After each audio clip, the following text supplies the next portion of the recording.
Hi, this is Raymer Sale with E2E Benefits and E2E Resources. Today, let's talk about the HSA. That's a health savings account partnered up with a high deductible health plan, commonly referred to as an HSA to make it simple.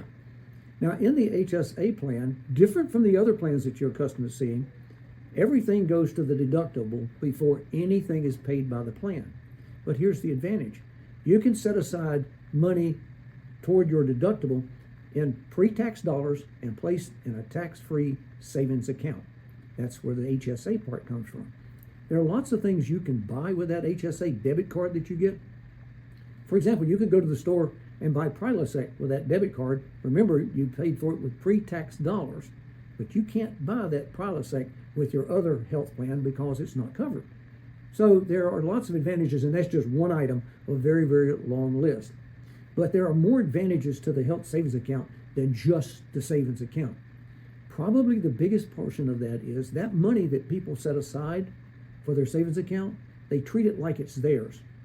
That's because it is theirs, and they see it. They can see it going as they spend it. So what does that mean that happens? The employee has a bigger tendency to say, how much is that going to cost me? How much do I have to pay for that? Because that's coming out of my savings account, not the insurance company. As I have said before, if you've got a $25 office copay on your plan, what do you care what the doctor's office visit charges? It's $25, and that's perfectly reasonable. We all do that. But in a health savings account, you'll ask the questions. The other thing that happens in a health savings account is most people build that fund up and carefully use it so that they have a surplus, and they can stop and start their deposits anytime they want to. And so once they build that account up, then they can stop contributing, because you don't need to have it but so big, and that so big is, what is your gross out-of-pocket expense? So once the deductible has been paid, satisfied, then the plan starts paying whatever the co-insurance is. It can be 100%, it can be 80 and the insured pays 20, it can be 70 and the insured paid 30. It's a plan design that really is very flexible. But the main part of this is, the one thing that people don't do in healthcare is ask, how much is that going to cost? We just go out there and say, here I am, treat me, and whatever you bill me is just fine.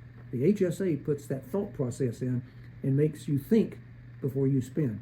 Now, I've had people say, well, is it better for people that have no claims, or is it better for people that have lots of claims? The answer is yes. It works beautifully in both spots, because the out-of-pocket cap is what really matters. And so if you have no claims, you're accumulating your savings account and it's not going anywhere. If you have a lot of claims, it can't exceed whatever that out-of-pocket amount is. So you've got protection. It's just people are afraid of the HSA in many cases because of the unknown, and we're all afraid of the unknown. But the known is that if you don't ask questions about healthcare, you spend more money than you should. Have you ever bought a car without saying, is that the best you can do when you look at the window sticker price? Same thing with medicine. Hope this helps. Raymer Sale. See you later.